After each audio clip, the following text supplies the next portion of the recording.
Hello Slapafish community, welcome back to another World Tanks Console video. So in this video, I'm going to be playing the T249 Black Edition Vigilante. So this is a tier 10 American light tank with a Gatling gun. This tank has literally no penetration, only has 75 millimeters of penetration, but it can pretty much clip out any tank it sees in about 4 seconds. But the problem is that penetration at 75 damage, and if you're fighting shooting at long range, it kind of has problem hitting targets because of so many shells. I mean, it's gonna do damage because there's so many shells coming down range. So the tank's gun fires, it's 192 shots per clip, which is a lot of potential damage, with each shell doing 25 damage. And yeah, that's a lot.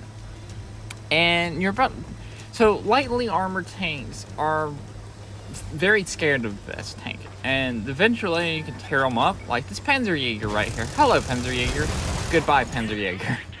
And that's basically what the Vigilante could do, as if it can penetrate, it rips, it evaporates enemy hit points. If you can't penetrate, then good luck. So heavy tanks are not the friend of this light tank. This tank also has 410 meters of range, and also with the introduction of the Vigilante, even still, every single tier 10 light tank in the game has a unique purpose, and that's why I really like the tier 10 light tanks, because each of the tier 10 light tanks has a very different playstyle of one another. Each one has a unique playstyle versus any of the others. Also, because you fire so fast and so many shells, you can start ripping down buildings. And you do have high explosive on this tank that I could have just shot down every single building because I wanted to. But also, you do get 1,100 hit points, which is a limiting factor, which is the lowest amount of hit points of any tier 10 light tank. I think by 300, I think other tier 10 light tanks have anywhere from 1,400 to 1,700, and pretty much you have tier 8 light tank hit points. So yeah, then secured my second kill on the E5. There's a Death Star. Don't want to get shot by the Death Star. And yeah, tier 9 Italian tank destroyer, and goodbye hit points. If I wasn't able to penetrate, then that tank could easily just walk away. But you really gotta watch out when you're fighting these things. Don't let it get behind you, especially when you're in a heavy or tank destroyer. If you're in a heavily armored tank destroyer, and as long as it doesn't pen, it cannot do a single thing to you.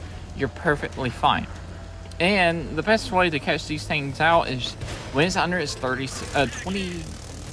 What's the base reload on this thing? I know it's like 30 seconds.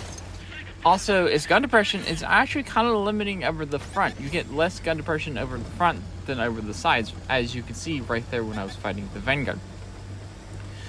Yeah. Reload is 32 seconds, so if you can catch the Vigilante out of its reload at 32 seconds, you can easily kill the tank because it only has 1,100 hit points, no armor. You may have the occasional bounce, because I have bought 440 damage in this tank so far. And yeah, it only goes 68 forward, which is one of the slower tier 10 light tanks. But if this light tank can pin you, then you're just evaporated. Like this Borsig right here, and he's dead. Go on a quick reload, and that was my 5th kill. Here's artillery. Now, yeah, artillery's over there. Gonna have to go for a quick reload to get to kill the artillery. But yeah, this tank is really, really powerful if it can pin. The problem is pinning. Now, I bought both tanks of the Vigilante and the I forget what the other one's called in Cold War that has the cooldown mechanic. These tanks really do like absolutely do amazing if they can pin. If they can't pin, then they're not really doing any kind of damage.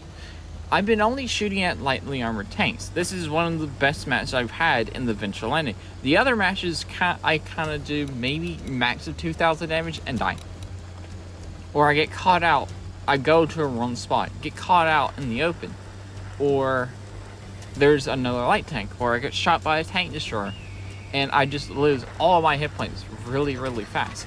Like this giant open map like this, when there was almost nobody on the right flank, was really good for me because I could be able to go use my speed, use my camo, which is actually kind of good, and just reload. And I had the chance to reload. I was never pushed aggressively while reloading, which worked out really, really well to me. Now, the Defender and the IS-5 right here, I'm going to have a really hard time penetrating them.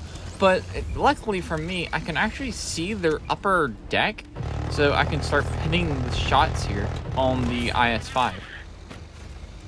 So yeah, you can watch my stream from yesterday that will probably also be in the end cards, that you can see more of the matches, like more of the live matches I had of the Vigilante and the tier 10, the era 2 medium tank, which the name is still going up, like I'm forgetting the name.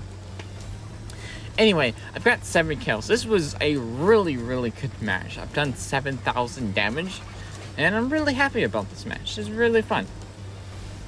But yeah, as long as you can conserve your hit points, don't get caught out in the open, and autoloaders are really the thing that really kills this tank, and not being able to pin. Now, there's a Yak Tiger around this corner.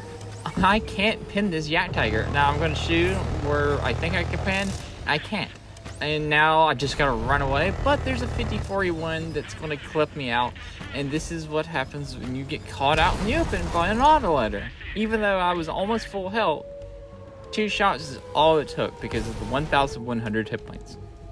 And I couldn't do anything to the Yak Tiger. But anyway, like the tank. It's fun. Anyway, that's it for this video. Remember, like, comment, and subscribe. Also remember to Slapafish because watch that. And peace out. See ya.